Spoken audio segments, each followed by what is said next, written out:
Bom, nós estamos pregando sobre as 7 cartas que Deus enviou, Jesus enviou às 7 igrejas da Ásia Menor.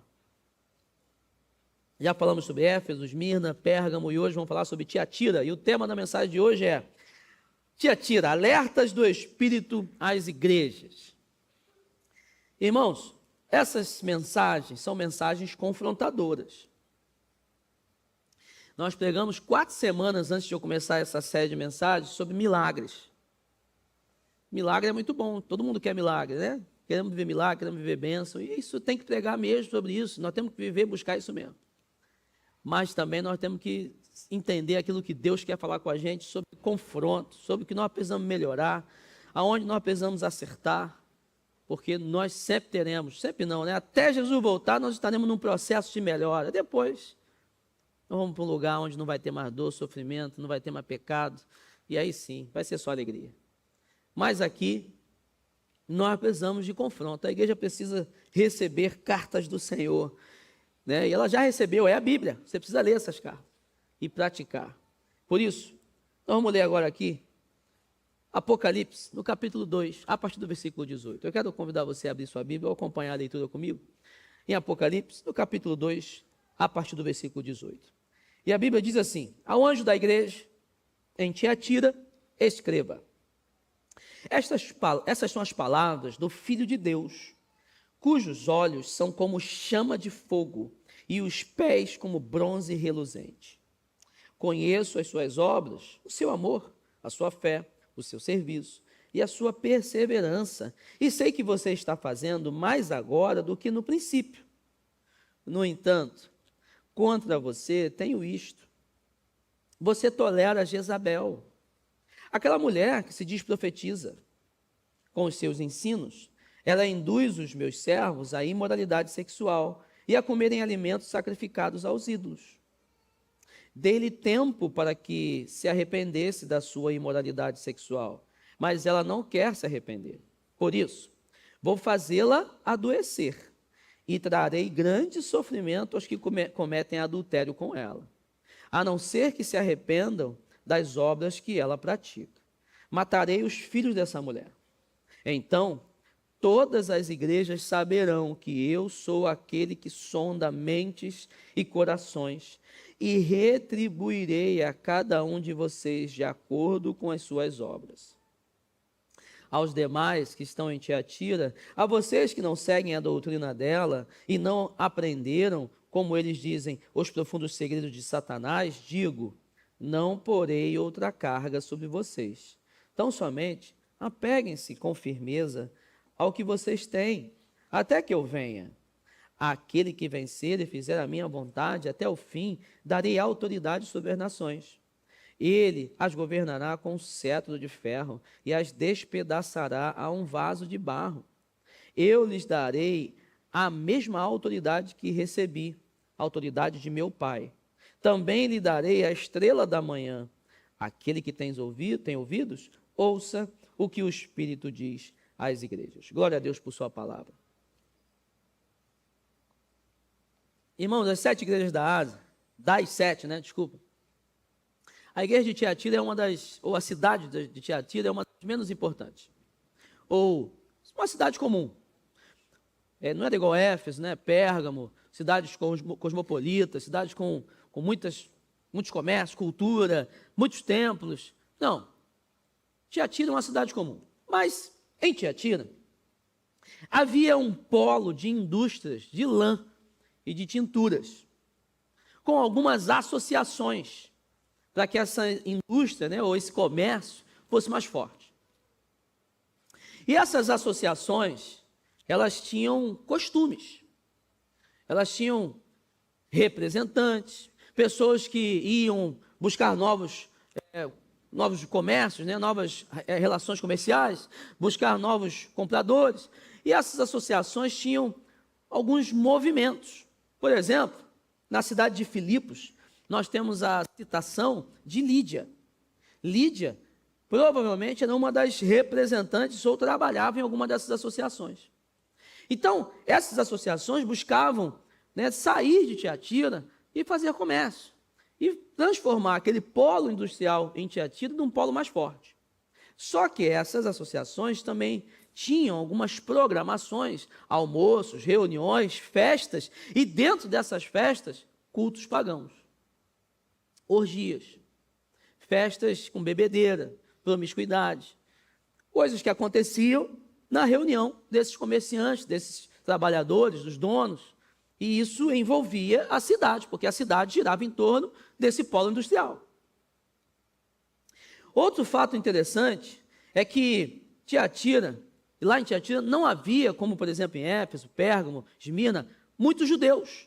Uma grande quantidade de judeus, por sinal, por não haver judeus, eles não perseguiam os cristãos. Ou vou refazer essa frase, por não haver judeus, a igreja não era perseguida por eles, pela ausência deles. Porque os judeus, eles ficavam insatisfeitos, perdendo seus adeptos, né, ao judaísmo, então perseguia severamente os cristãos, como nós falamos aqui sobre Pérgamo, Esmirna, Éfeso, mas em Tiatira isso não acontecia. Então a igreja não recebia, não sofria essa perseguição de morte, né, como sofreu Antipas, lá em Pérgamo, Policarpo, em Esmirna, não sofreu essa perseguição. Mas, devido a essa tranquilidade e devido à existência desse polo industrial, a igreja de Tiatira sofria um grande problema. Tinha um grande problema ali. E o grande problema de Tiatira era o seguinte, que membros da igreja também eram membros das associações. E eles participavam de quê? Dos seus encontros, das suas festas, e participavam também daquilo que não prestava. Os cristãos de Tiatira não achavam que havia problema em se misturar. Não achavam que havia problema em estar presente em festas com cultos pagãos, em orgia, em promiscuidade, bebedeira.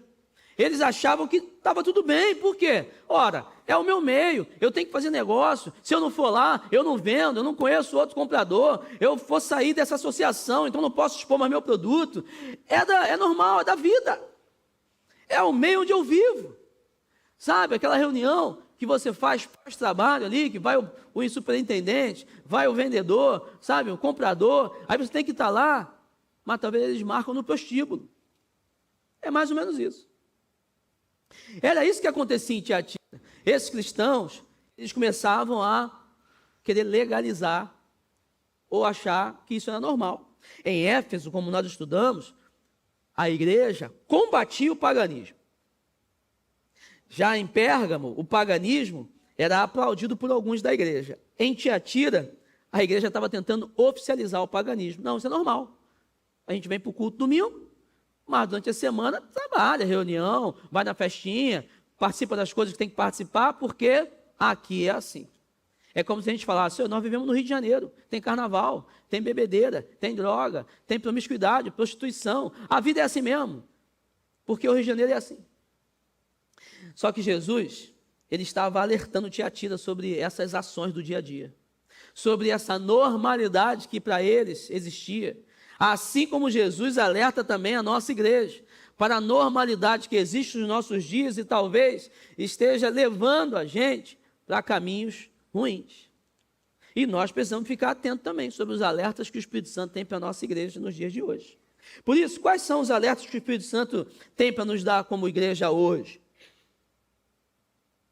Primeiro, a igreja deve tomar cuidado para não se iludir com avaliações humanas. A igreja precisa tomar cuidado para não se iludir com avaliações humanas, com elogios, com conceitos, com aplausos, tapinha nas costas, né? Pô, você é muito bom. Não, que é isso? Se você chegou, o negócio ficou melhor. Carioca tem muito esse negócio, né? Uma lábia boa, não é isso? Vendedor. Eu já falei isso aqui, vou repetir, né? Todo 7-1 é gente boa, né? Já viu? 7-1 é gente boa demais, pô. O cara te ganha. Pô, como é que você tá? Tá mais bonito hoje? Né?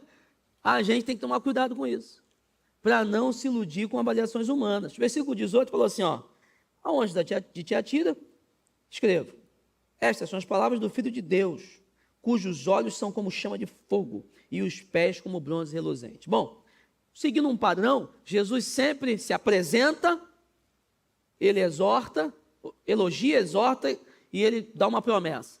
A única igreja que ele não exortou nada foi Esmirna, né? Foi uma igreja que ele realmente falou, ó, vocês estão sofrendo pra caramba aí, vocês estão se mantendo firmes. Mas todas as outras 6 igrejas, ele continua com esse padrão. Ele se apresenta, elogia, exorta e declara uma promessa. E aí ele fala o seguinte, na apresentação, eu sou aquele que tem olhos como chama de fogo. O que é isso? Olhos como chama de fogo quer significar, ou quer dizer que ele vê tudo, consome, ele tem capacidade de ver a verdade na sua vida que nem você está vendo. Nada passa desapercebido pelos olhos de Deus. O fogo tem esse poder de consumir tudo. Deixa ali um tempo, ele vai consumir, vai diluir, vai acabar, vai deformar. O fogo consegue.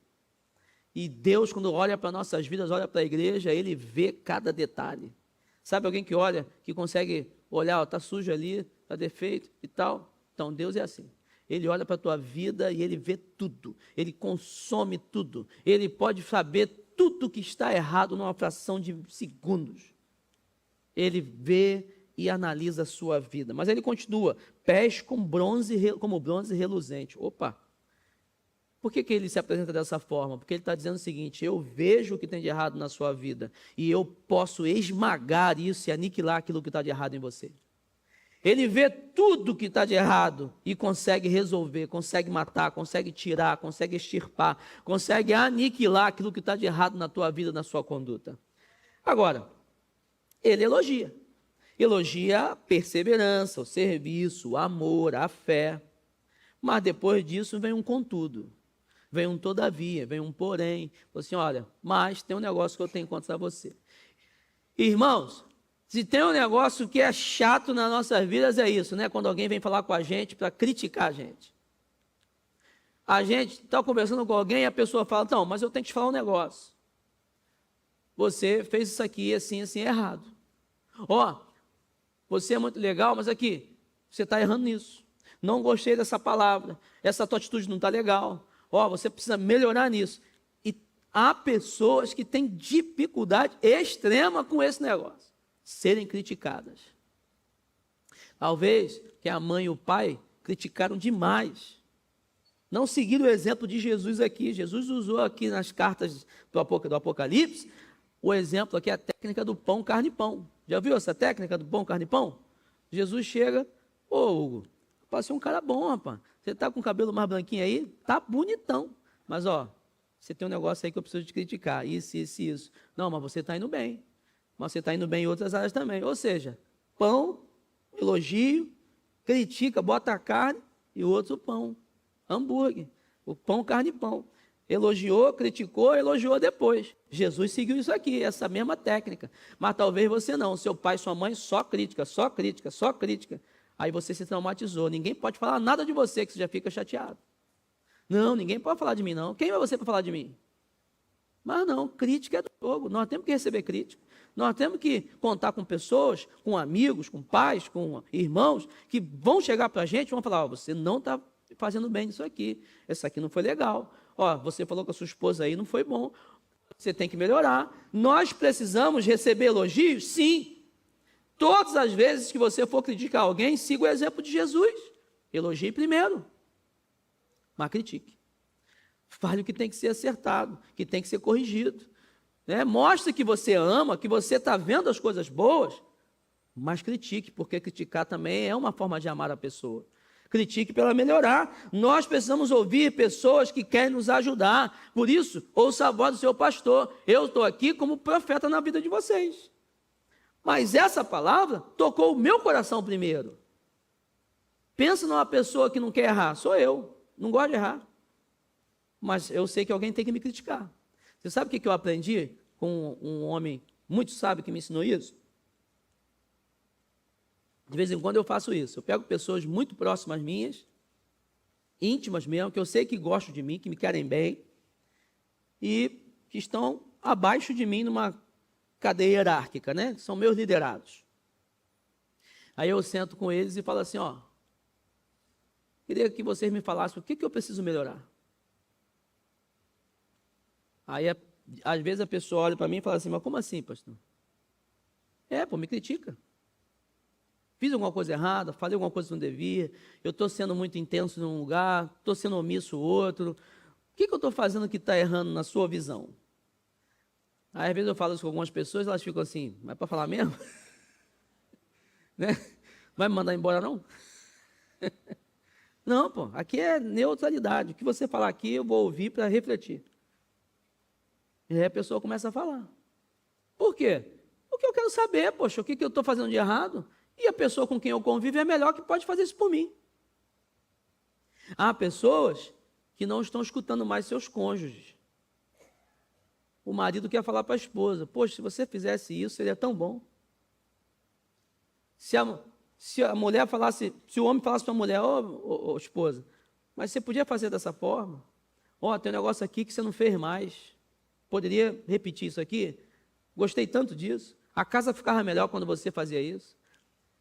Lá no seu trabalho, aqui na igreja, no ministério, na célula, nós precisamos receber críticas e não ficar se iludindo só com os elogios que nós recebemos. Porque às vezes, nós, principalmente você que é líder, chefe de família, você é um empreendedor, alguém que quer conquistar, você foca naquilo que te traz esperança. A palavra de Deus não diz isso? Traz à memória aquilo que te traz esperança. Mas não é para você esquecer aquilo que está ruim. Não é para você fechar os olhos porque está ruim. É para você se animar com aquilo que traz esperança, para ter força para tratar o que está ruim. Senão, se você olhar só para o que está ruim, tu morre. Pô. Caramba, só tem coisa ruim. Não, tem coisa boa. Glória a Deus, vamos avançar. Mas isso aqui precisa melhorar. Isso aqui precisa melhorar. Isso aqui não está bom, não. Isso aqui, eu preciso ouvir mais as pessoas, eu preciso consertar isso aqui. Você e eu precisamos ouvir a voz de pessoas que nos amam, a voz dos líderes, dos irmãos, a voz da sua família. Nós precisamos entender que isso é uma ferramenta de mudança para a gente. Você quer ver um negócio? Deus, ele incomoda a gente, usa pessoas para incomodar a gente. Mas às vezes a gente não quer ouvir. Nós pensamos que as coisas estão boas. Ah, deixa assim mesmo. Deixa como está. Não. Eu e você precisamos melhorar sempre. E por isso nós precisamos ouvir críticas. Ouvir aquilo que pessoas querem falar para a gente. Conta-se uma história de uma mãe. Tinha um filho, né? Filho homem. E o filho era feinho demais. Ele é muito feio, menino. Filho feio. Aqui na igreja não tem, não.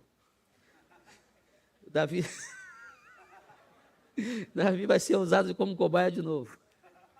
Estou brincando. É porque eu do culto de 8h30, quando eu falei isso, filho feio, eu olhei para lá. Aí o Davi é um menino bonito. Mas a mãe tinha um filho feio, muito feio. E ele se olhava no espelho, ele via. Pô, eu sou feio pra caramba. Aí, só que a mãe falava para ele assim, não, filho, você é lindo.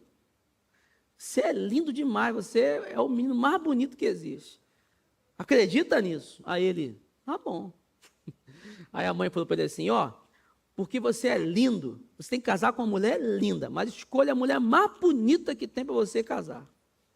Ele, tá bom, ele só chegava nas meninas mais bonitas da igreja, da escola, da faculdade.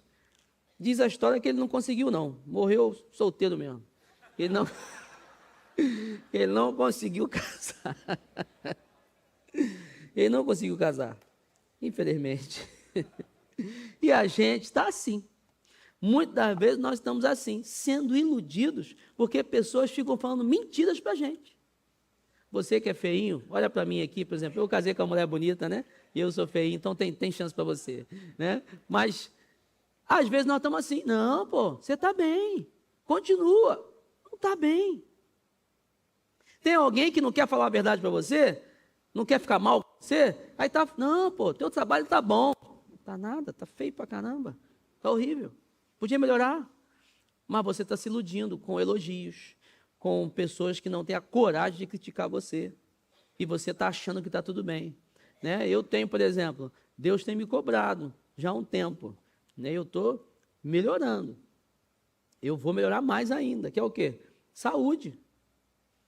Você às vezes está assim, está acima do peso, tu não consegue subir uma escada, tu não consegue fazer nada, tu sobe 4 degraus, tu pensa que tinha 30.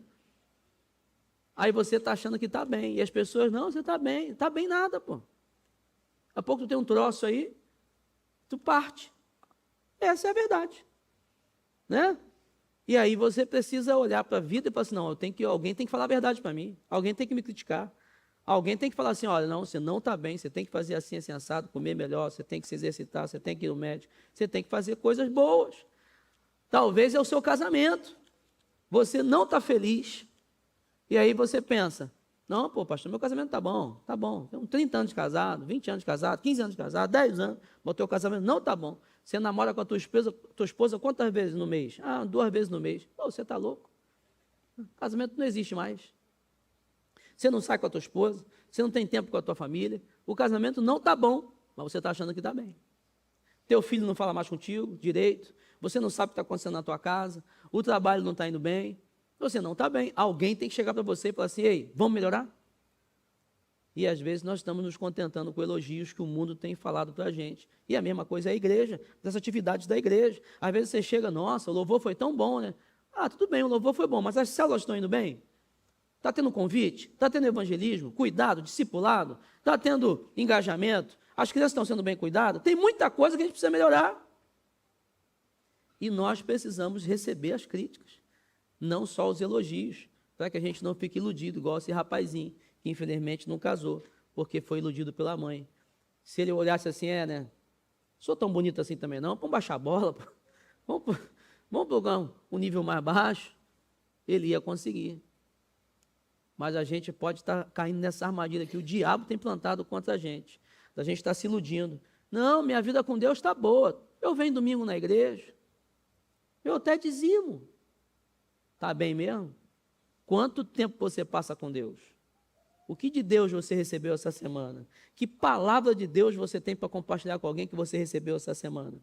Eu vou ser mais profundo. Se você, todo dia, não escuta algo de Deus através da palavra de Deus, você não está num relacionamento bom com o Senhor. Porque todo dia, eu tenho esposa, se eu não falo um dia com a minha esposa, ela vai achar que eu estou mal com ela. E olha que eu tenho que estar com a minha esposa próximo, né? A gente tem que estar em contato. O Espírito Santo não, ele está em você permanentemente, todo tempo, toda hora, você pode ter um contato com ele. Será que você está bem? Talvez seja uma crítica para você hoje, para você melhorar a sua saúde espiritual. Segundo alerta que o Espírito Santo quer nos dar, a igreja deve sempre carregar um sentimento de desconforto com o que faz, buscando excelência. O que fizemos até hoje não é o fim, e sim o início de uma nova etapa. Versículo 19 diz assim, conheço as suas obras, o seu amor, a sua fé, o seu serviço, a sua perseverança, e sei que você está fazendo mais agora do que no princípio. Irmãos, se isso aqui não fosse importante, Jesus não teria falado. Jesus reconheceu, sei que você está fazendo mais agora do que no princípio. Sei que você faz mais hoje do que fez ontem. Sei que em 2025 você foi melhor que em 2024. Sei que você está numa caminhada de avanço. Deus viu a evolução de Tiatira, da igreja, mais obra social, mais oferta, mais evangelismo, mais células sendo abertas. Deus reconheceu que eles estavam num avanço em obras, coisa material. Era palpável. Eles estavam fazendo mais, se doando mais. Deus não está feliz por ministérios, né, e obras que nós fizemos há 20 anos atrás, 10 anos atrás. Você chega aqui na igreja, não, pastor, eu fiz e aconteci, agora eu vou ficar quietinho. Recentemente eu conheci uma pessoa que falou isso comigo. Pô, já fiz isso, fiz aquilo, tal. Me deixa quietinho aqui na igreja. Eu falei assim, filha, eu vou orar por você, porque não é bom para você isso não. Tudo que você fez nessa outra igreja aí, aquilo tem que fazer em dobro, e mais ainda. Porque Deus quer obras novas, quer coisas novas, quer mais de você, porque Deus quer te dar mais. Deus quer te dar mais dele para você fazer mais para ele. Deus quer que a gente se envolva em coisas maiores, tenhamos mais comunhão com o corpo, façamos parte mais da igreja. Eu não entendo alguém que vem à igreja e não se envolve com a igreja. Não entendo esse negócio. Você vem à igreja, você frequenta a igreja de domingo, mas você não se envolve com a igreja. Então você não é membro da igreja. Você está satisfeito em ser frequentador de culto? Amém. Te respeito. Mas a chamada de Deus é para sermos corpo, para nos envolvermos. E ele falou aqui, reconheço as tuas obras. Qual é a tua obra? E a tua obra não é apenas, vou abrir a porta ali na recepção, tocar no louvor, né? Vou dar aula ali na sala para as crianças. Isso é muito legal. Esse envolvimento tem que acontecer. Mas não é só isso. É obra externa também desse ambiente eclesiástico aqui. É o que você faz pelas vidas. É o que você prega para essas pessoas que não têm Jesus. Como é que você se envolve com a principal missão do Senhor, que é evangelizar as pessoas que ainda não conhecem Jesus? Obras. Convidando pessoas para os cultos, servindo pessoas, participando, se envolvendo nas movimentações da igreja. Nós chamamos aí a igreja para o bazar. Você de repente fala assim, evento aí da igreja. Você talvez não se envolveu em nada. Nem orar, talvez tu orou por o bazar. Sabe o que aconteceu aqui ontem? Uma irmã ficou ali na porta. Aí ela falou, pastor, eu estou aqui, porque todo mundo que passar aqui na calçada, eu vou falar assim, você não quer entrar para o bazar, não? Aí a pessoa, bazar? Deixa eu dar uma olhada aí. Aí ela falou, é da igreja, a igreja aqui do lado, já frequentou a nossa igreja, um culto, pronto, está evangelizando. Olha aí, tu podia ter feito isso. Simples. Você doou roupa, você comprou uma roupinha aqui, você ajudou na organização. Gente, é o movimento da igreja. É a família se unindo. E os outros movimentos? E os outros eventos? Tanta coisa que a gente faz. Você podia se envolver. Agora, se você achar que é só vir ao domingo, você está perdendo muita coisa. Você está perdendo muito daquilo que Deus quer fazer para mudar a tua vida e a vida de outras pessoas. Não é normal fazer parte de algo e não se envolver com esse algo. Sua família, quando tem aniversário de família, não é? Não te convida? Natal, todo mundo junto. Porque você é parte da família, pô. Tem que se reunir, os movimentos da família. Assim é com a igreja. Uma igreja nos Estados Unidos, numa cidade de 9 mil habitantes, a igreja decidiu fazer um filme. Aí eles fizeram um filme, juntaram uma graninha lá, pegaram o pessoal que gosta de cinema, artista e tal, mantenedores, para gravar equipamento, fizeram um filme, colocaram no cinema da cidade. Sabe o que aconteceu? Esse filme ficou em cartaz, isso é história real, 42 dias ficou em cartaz na cidade. Toda a cidade viu aquele filme. Aquele filme mudou a cidade. Todo mundo foi evangelizado através de um filme. Porque eles resolveram fazer algo relevante para alcançar a cidade. E eu pergunto para mim mesmo, o que nós podemos fazer aqui para alcançar Botafogo? O que nós podemos fazer para alcançar essa juventude de Botafogo? O que nós podemos fazer para alcançar os casais, as famílias, as crianças? O que nós podemos fazer? Para alcançar pelo menos o bairro aqui, sabe, a parte desse bairro que nos pertence aqui, essa parte da Reinaldo Quintela, Rodrigo de Brito. O que nós podemos fazer? Nós precisamos fazer mais coisas, mais obras. Porque Deus, Ele quer nos elogiar assim também. Poxa, reconheço que você tem feito mais coisa agora do que antes. Aí você chega com currículo gospel. Não, na outra igreja eu fiz isso, eu era assessor do anjo tal, eu orava, intercedia pelo pastor, e quando Deus se reunia com a Trindade eu estava perto também. Pô, mas agora não, agora eu estou só esquentando cadeira. Deus não está feliz com isso não. Deus quer que você faça mais obras, mais coisas, porque Deus quer te dar mais dele, mais revelação, para você trabalhar mais. Tudo bem, talvez você não vai ser a mesma pessoa que você era antes, o mesmo ofício, o mesmo ministério. Crie outro, se envolva em outro, faça obras novas, mas não deixe de produzir, porque Deus quer que a gente fique num desconforto, para que a gente vá em rumo à excelência. Está aí um negócio que é desafiador, a excelência, rumo à excelência. Pensa numa pessoa que fica incomodada quando chega na igreja, sou eu. Porque eu chego na igreja, eu fico preocupado. Poxa, tem um negócio ali que precisa consertar, tem uma parede que precisa pintar de novo, tem um negócio ali que precisa melhorar. Aí eu fico vendo as coisas. Mas a gente precisava de muito dinheiro, e a gente não tem esse dinheiro. Fazer o quê? Eu falo, Deus, a igreja é tua. Eu conto com a fidelidade do povo, para a gente poder fazer tudo o que a gente precisa fazer, mas é muito dinheiro. Mas amém. Mas sabe o que Deus me falou um dia? Eu orando sobre isso, Deus falou assim, Vinícius, eu não preciso de templo. Eu preciso de pessoas, porque elas são os meus templos. Você entendeu? Não preciso sair igreja aqui com luxo. Eu quero luxo. Tu viu o projeto para as crianças? Eu quero um negócio lindo demais. Que todo mundo aqui queira vir visitar esse nosso Kids. Caramba, que coisa legal. Eu quero que escolas daqui da região O que vocês fizeram aí, que as crianças estão gostando de estar aqui no kids de vocês? Mas Deus não precisa disso, gente. Deus precisa de pessoas. Quer dizer, ele nem precisa, né? Ele conta com você, conta com pessoas que queiram pregar o evangelho, queiram fazer mais obras. Porque não adianta nada a gente ofertar, construir um negócio lindo aqui. Isso aqui sozinho não vai fazer o trabalho. Nós é que vamos fazer o trabalho. Somos nós é que vamos pregar o evangelho, cuidar de pessoas e fazer obras novas para o Senhor. Rumo à excelência, que Deus, Ele merece isso da gente. Qual é o terceiro alerta que Deus quer dar para a gente? Nenhuma igreja está livre do ataque do espírito de Jezabel. Nenhuma igreja está livre do ataque do espírito de Jezabel. Versículo 20 diz assim: no entanto, contra você, tenho isto, você tolera Jezabel, aquela mulher que se diz profetiza. Com os seus ensinos, ela induz os meus servos à imoralidade sexual e a comerem alimentos sacrificados aos ídolos. Quem era Jezabel, gente? Jezabel foi uma mulher do Velho Testamento, esposa do rei Acabe. E essa mulher era uma mulher sanguinária. Isso é uma mulher maldosa. Uma mulher que dominava seu marido. Uma mulher que falava mais alto do que o homem dela em casa. Uma mulher que manipulava seu marido, que era o rei.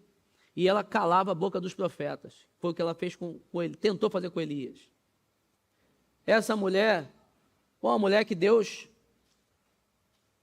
deu um fim nela muito feio. Porque essa mulher, ela se voltou contra o povo de Deus, contra os profetas de Deus. Nós não sabemos ao certo se o nome dessa profetisa em Tiatira era Jezabel ou se era o apelido dela em referência a Jezabel, esposa de Acabe.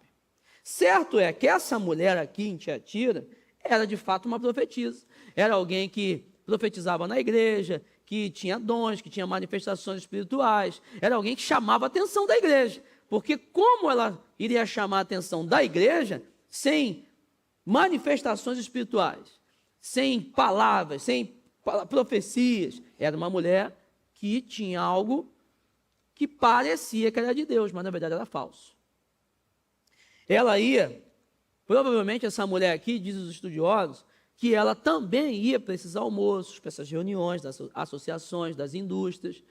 E essa mulher levava os irmãos da igreja, e como ela tinha a atenção e a admiração desses irmãos, ela praticava dessas imoralidades nessas reuniões, comendo também de comidas sacrificadas a ídolos, e fazia com que os cristãos da igreja também fizessem a mesma coisa.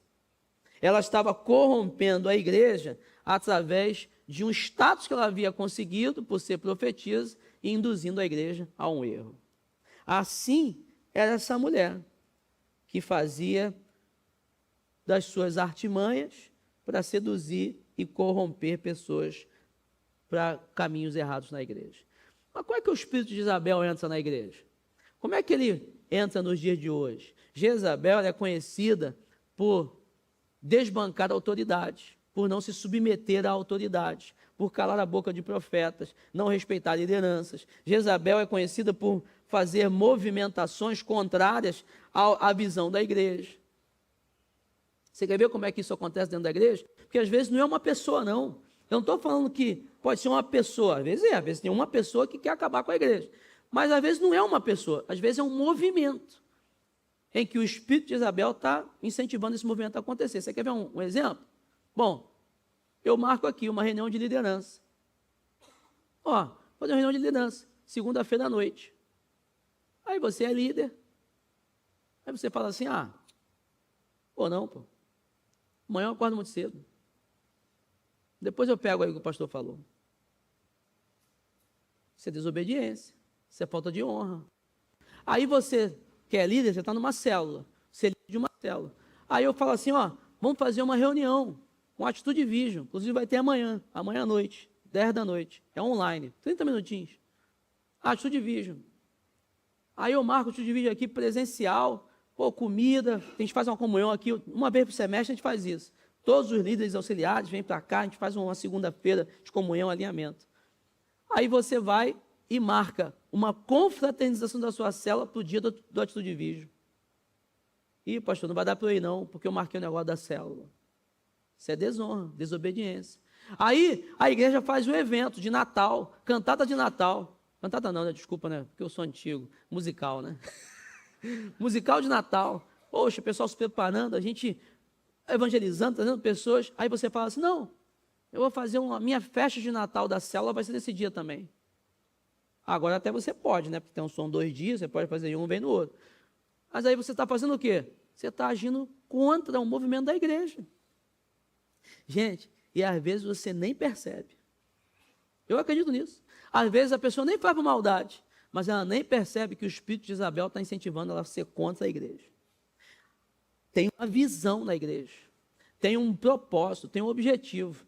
Eu estou aqui porque eu sigo uma visão que Deus deu. Pastor Josué, Deus dá para mim aqui. Aí um movimento na igreja começa a ir contra essa visão que a gente tem. Você chega no Ministério Kids. O Ministério Kids tem uma visão, tem um protocolo, tem um processo. Aí você chega lá, você quer mudar um negócio. Não, eu quero fazer diferente. Irmão, tem uma visão. Não é à toa, não. Aí você, ao invés de se rebelar com bandeira, você vai minando. Você vai, não sei o quê, você é espírito de Isabel. Porque quer calar a boca de quem está na liderança, quer minar a força, quer ir contra uma visão, não quer fazer parte daquilo que todo mundo está participando. E vai levando a igreja, ou vai levando pessoas para caminhos ruins dentro da própria igreja. Ela aqui levava para a imoralidade sexual. Ela aqui levava para comer comidas sacrificadas. Mas quando você vai ver Jezabel, a esposa de Acabe, ela queria calar Elias, profeta do Senhor. E isso acontece dentro da igreja. Pessoas que parecem crentes e às vezes estão sendo usadas por esse espírito. Só que o que acontece? Como é que a igreja combate isso? Versículo 21. Dei-lhe tempo para que se arrependesse da sua imoralidade sexual, mas ela não quer se arrepender. Deus nunca vai desistir das Jezabéis. Deus nunca vai desistir das pessoas que estão em rebeldia. Deus nunca vai desistir daquele que está em desobediência. Deus nunca vai desistir. Mas ele tem um limite. Ele tem um limite. Ele espera que a gente se arrependa. Ele espera que a igreja se una. Ele espera que a igreja seja unida numa visão que ele tem para a gente. Mas ele tem um limite. Você está aqui, pode ter andado longe de uma visão em rebeldia, pode ter estado fora, pode ter... não estou ligando porque a igreja está fazendo. Hoje é o dia para tu mudar esse negócio. Não é ameaça, não. Não é que você é um demônio, não. Longe disso. É que às vezes você está sendo iludido, está sendo iludida. A igreja está numa caminhada, está numa visão, tem um propósito, tem uma motivação. Você quer outra. Você está se deixando levar por uma fala que não é bem-vinda. E não está se unindo naquilo que Deus está fazendo a gente viver aqui nesse lugar. Você pode tentar se justificar, achando que não foi isso tudo, mas o bom caminho é o caminho do arrependimento. Falar assim, não, eu quero me unir. Eu já vivi isso. Eu já vivi esse negócio. Eu já fui contrário à minha liderança. Porque eu fiquei magoado com a minha liderança e eu só me dei mal. Até o dia que eu falei assim, caramba, que bobo. Eu que estou me dando mal, eu que estou longe, as coisas estão acontecendo, eu estou deixando o espírito de Jezabel fazer com que eu seja uma pessoa contra a minha liderança. Fui lá pedir perdão, falei assim, não, me perdoa, você errou comigo, eu estou chateado. A pessoa me pediu perdão, pronto, nós continuamos caminhando. Se a gente não se unir, o espírito de Jezabel entra na igreja e começa a minar as coisas da igreja. Daqui a pouco a igreja está igual o Frankenstein.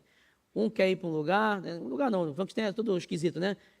Um é de um jeito, outro é mais assim, o outro é assado.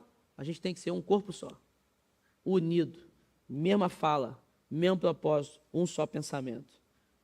Você sabe qual é a maior flor do mundo?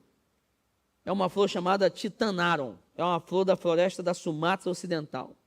Essa flor, ela chega a medir 2,70 metros. A maior que teve foi 2,74 metros. É uma flor exuberante, é uma flor majestosa, linda, grande demais. Só que tem uma característica, quando você chega perto da flor, ela emite um odor que é insuportável. A flor é fedida. É linda, mas é podre por dentro. Assim acontece com muitos crentes que deixam o espírito de Jezabel usar a vida deles. Por fora, talvez sejam bonitos, falas boas, orações, palavras, mas por dentro tem coisa contaminada, está podre. E nós, pior que nós sabemos disso. Nós sabemos, porque às vezes você escuta uma coisa que vem do púlpito, e você fala assim, não, eu não quero não. Que você me cumprimenta ali fora. Você não tem a coragem de falar comigo assim, pastor, isso que você falou, eu não aceitei, eu não gostei. Você pode me explicar? Eu não concordo com isso não. Você não tem a coragem de falar para alguém, falar assim, olha, eu tenho uma coisa contra você, nós precisamos resolver. Você não tem a coragem de resolver alguma questão que tem que ser resolvida dentro do corpo. Não, você está bem por fora, mas por dentro tem uma coisa errada. Você está bem por fora, mas por dentro tem um sentimento ruim. E aí o espírito de Jezabel entra na igreja e começa a minar a igreja. Você sabe para onde seus olhos estão indo, seus pensamentos, o tempo que você gasta com coisas inúteis. Você sabe, a gente sabe. No fundo, nós sabemos que tem uma coisa errada com a gente. E aí a gente começa a querer ficar vivendo de sensações vencedoras, que nos saciam momentaneamente. O ser humano é assim. Às vezes tem coisas erradas na vida da gente, mas a gente troca de carro, a gente faz uma viagem boa, a gente come comida boa, a gente mora bem, a gente tem coisas legais, e isso vai saciando a gente por algum momento. Mas você pode não estar bem, tem coisa ruim dentro de você. Você precisa resolver. Às vezes você faz isso até no culto. Um culto onde você escuta mensagens como essa aqui de confronto, você não gosta às vezes. Quem gosta de ser criticado? Aí você prefere um culto, que a pessoa chega aqui e fala verdades, são verdades. Não, mas que você, a cura vai chegar, e que o sofrimento vai acabar, e tal, não sei o quê. E você é menina nos olhos de Deus, hoje é o dia da transformação, e hoje é o dia do não sei o que lá, e papapá. Isso você quer escutar. Eu também quero. Nós pegamos 4 semanas sobre milagre, eu também quero milagre. Mas se não tiver confronto, não tem milagre também. Nós precisamos parar de buscar sensações que nos saciam por um tempo. Sabe quem faz isso? Quem está nesse bar aí, ó, nesses bares aí, ó, bebendo todas, se entorpecendo. Por um tempo, depois eles caem na realidade. E às vezes tem crente assim também. Doido para escutar uma palavra que vai entorpecer. Não, você é cabeça, não é cauda. Né? Você é isso, você é aquilo, você é aquilo outro. Deus vai fazer, Deus gosta de você, Deus te ama. Verdade. Mas a gente não se atenta para aquilo que precisa ser consertado dentro da gente. Nós não podemos nos saciar pela metade, precisamos nos saciar por inteiro. Precisamos buscar a água na fonte correta, que é Jesus Cristo. Por isso, tome cuidado. Não deixe o espírito de Jezabel entrar na igreja através de você. Resolva problemas. Abra seu coração. Não fique contra a liderança. Se una na visão da igreja. E a gente vai viver coisas tremendas aqui em nome de Jesus. Deus quer dar Botafogo para a gente. Você crê nisso? Você quer ver um negócio que a gente vai fazer ano que vem? Deus tocou no nosso coração? Quem viveu aqui as 72 horas de oração? Foi bom, não foi? Então, ano que vem, a primeira edição vai ser 96. 96 horas. E a segunda, vamos passar por uma semana, 7 dias. Nem que eu fique aqui 4, 5 horas direto. O Alfredo vai ficar 10.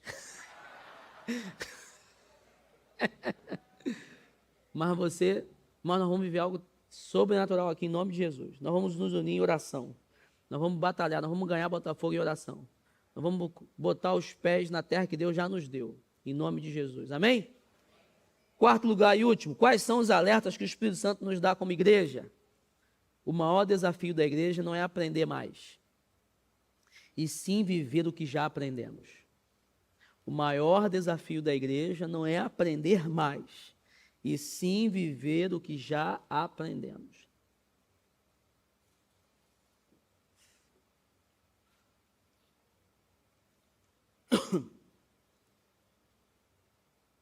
Nós precisamos continuar aprendendo? Precisamos. É claro que nós não podemos parar de aprender, de avançar. A gente precisa aprender. Mas o problema é, às vezes, que nós estamos no afã de aprender, a gente esquece de praticar. Tiago falou o quê? Não sejam ouvintes apenas da palavra, mas pratiquem. Irmãos, eu vou fazer 42 anos agora em dezembro. É novo demais, né? Sou muito novo, né?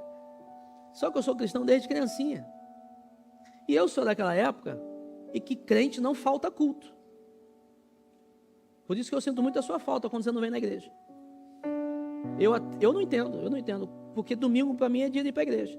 Pode falar que eu sou religioso. Não, eu sou religioso mesmo, mas sou religioso com essência. Para mim, domingo tem que estar na igreja. Não tem outra coisa para eu fazer domingo. É igreja. Agora, olha que graça. Nós temos 3 cultos. 8h30, 11 horas e 18h30. Tu pode escolher um e aproveitar o teu dia. Caramba. Mas tem que estar na igreja. Mas não estou falando de ameaça, não. De, se não vier na igreja, Deus vai te... Não, não é isso não. Mas é a minha cultura. Domingo, de ir para a igreja. E antigamente era domingo de manhã, escola bíblica, 9 horas, que nós temos aqui. Todo domingo, 9 da manhã, nós temos escola bíblica. Domingo de manhã, escola bíblica, culto. Aí tinha ar livre, evangelismo e tal. União à noite, de treinamento, 6 da tarde, culto às 19. Era todo dia assim, todo domingo assim. E ninguém morria, não. Muito pelo contrário, eu acho que os crentes eram muito mais fortes. Mas, não era isso que eu ia falar, não. Um recado que eu dou. Vou fazer 42 anos, sempre fui da igreja. Irmão, só de culto que eu já participei. Na época que eu tocava, então, eu toquei profissionalmente bateria, né? Toquei com cantor, cantei com alguns cantores. Eu tinha culto na quarta-feira, quinta-feira, sexta-feira, sábado, domingo. Culto eu era profissional de ir para culto. Se culto resolvesse a vida de alguém, eu já era para ser um anjo, irmão.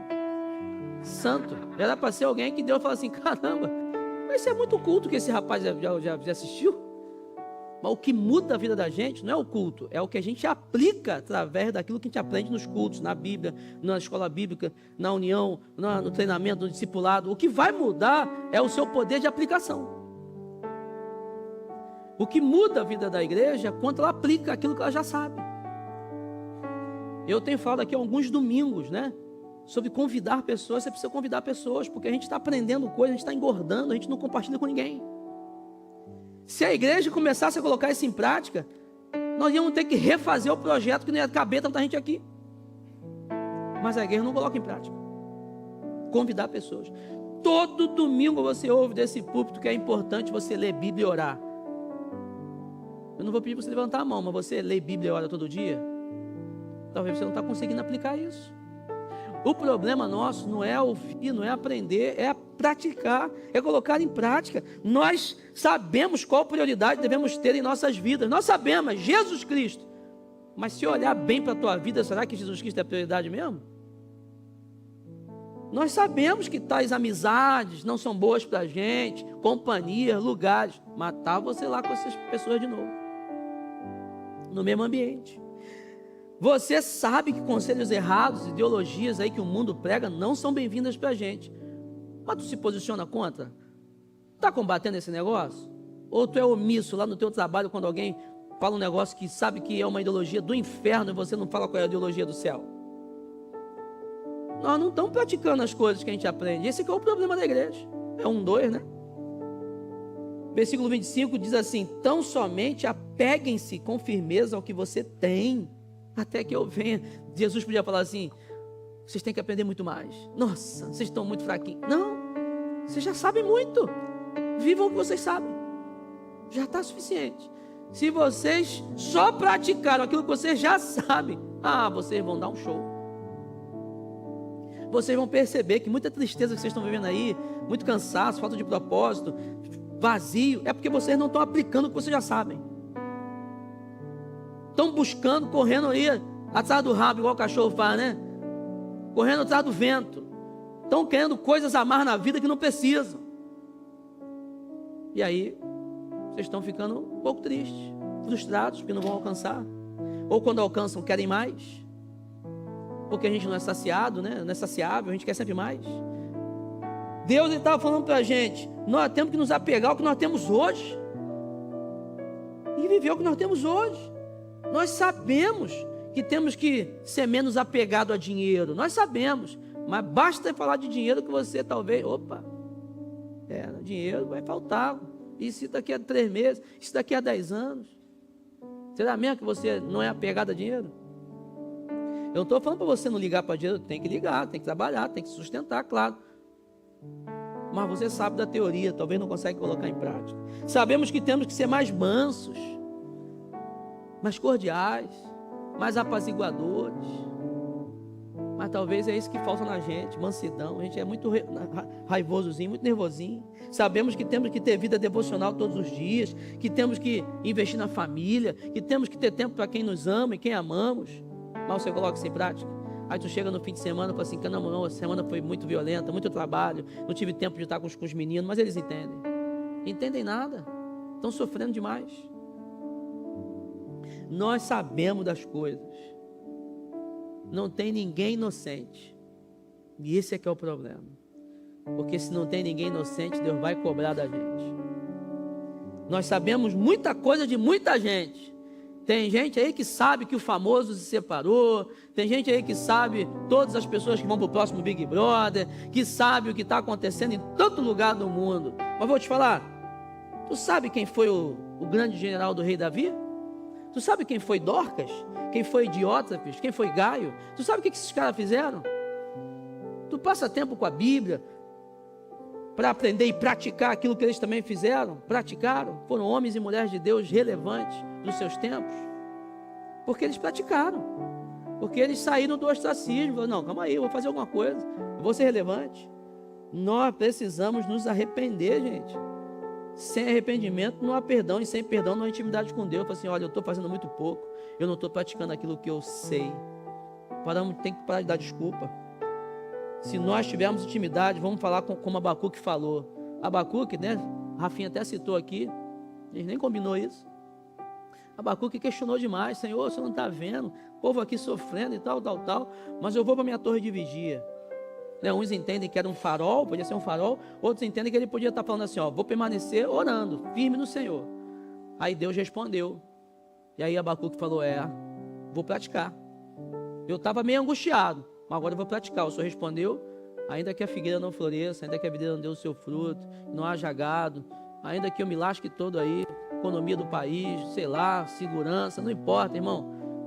Todavia eu me alegrei no Senhor. Vou praticar, minha vida vai ser diferente. Tem gente que tem tudo na vida e ainda está triste. Tem gente que tem um montão de coisa na vida, conquistou muita coisa, mas ainda está triste. Sabe por quê? Porque não está praticando isso que Abacuque aprendeu. Todavia me alegrarei no Senhor. Não é o que você tem, não é o que você não tem, não é o que você conquistou e deixou de conquistar. É o Senhor. É a alegria do Senhor. Para terminar, o que acontecerá então com a gente se a gente conseguir viver isso?